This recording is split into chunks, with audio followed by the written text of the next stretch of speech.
Support for Radio Friends comes from Columbia Healthy Smiles, the dental office of husband and wife team Dr. Batson and Dr. Abe, offering comprehensive and customized care to patients of all ages.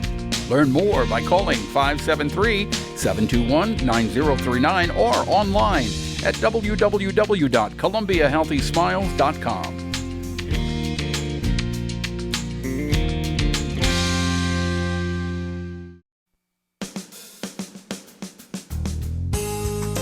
Good morning and welcome to Radio Friends on Tuesday, March the 2nd. We've got an interesting topic today. I want to introduce you to Dr. Chris Link. He's making his second appearance on our show. He is with Integrative Medicine Clinic in Jefferson City. Good to have you here. Thanks, Paul. Last time you were on, we had some nice comments. Today, you wanted to talk about the importance of fasting, right? Right. So many people have heard about intermittent fasting. Yeah. And these days, the scientists call it time-restricted eating, in that you eat in a window of about 8 or 10 hours daily. And what we're finding is this trend in nutrition and diets is really much more than that, because it makes a difference in our health. Okay, let me stop here a minute, because I mentioned you, we've had Dr. Anand Chakalingam on the show, and he is a strong believer in fasting, the good that it does for your body. But he will fast for a 24-hour period.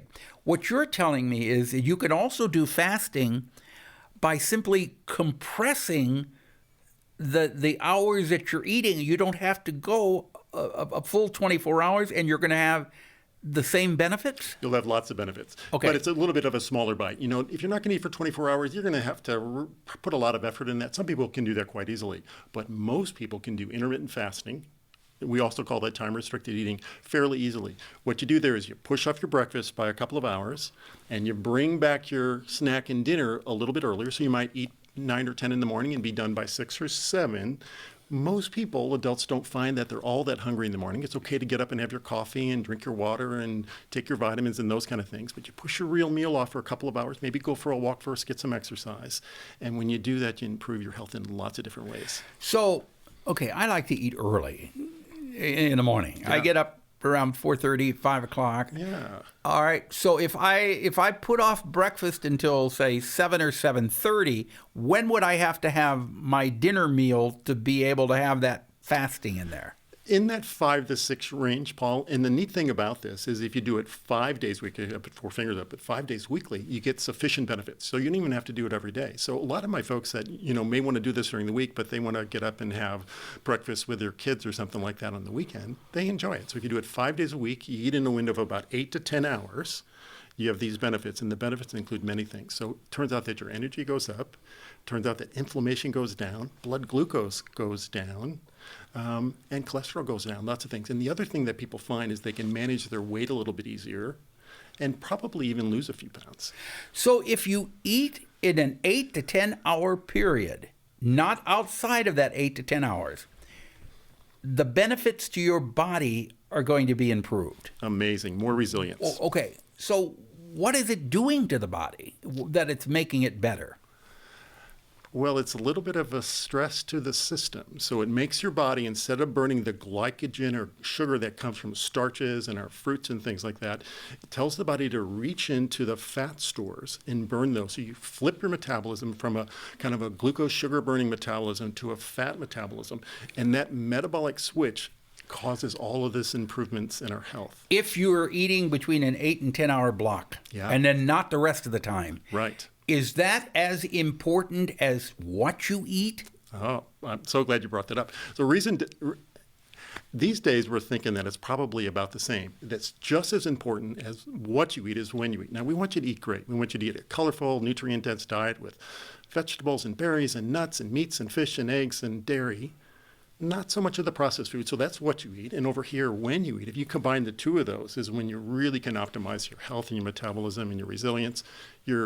Manage your weight, lower your cardiovascular risk, and take care of your brain.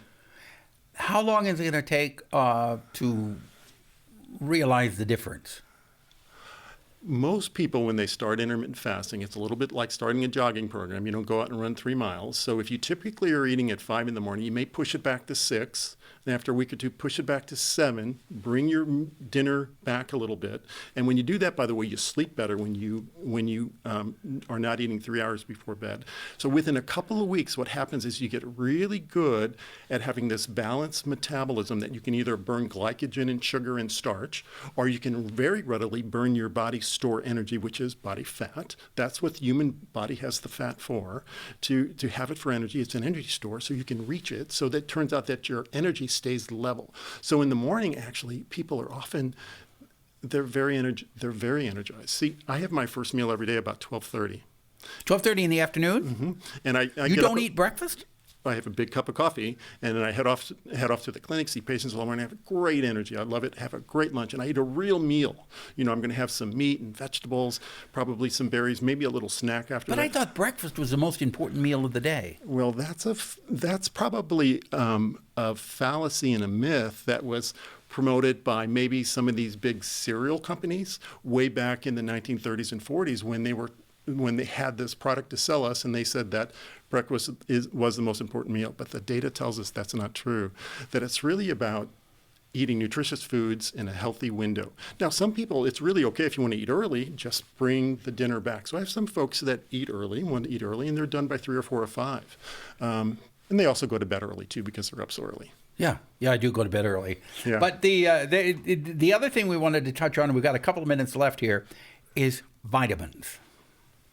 You said vitamin D, taking vitamin D is very important. For lots of reasons. So what we know now is it modulates our immune system in 3 important ways. It reduces the risk of cancer.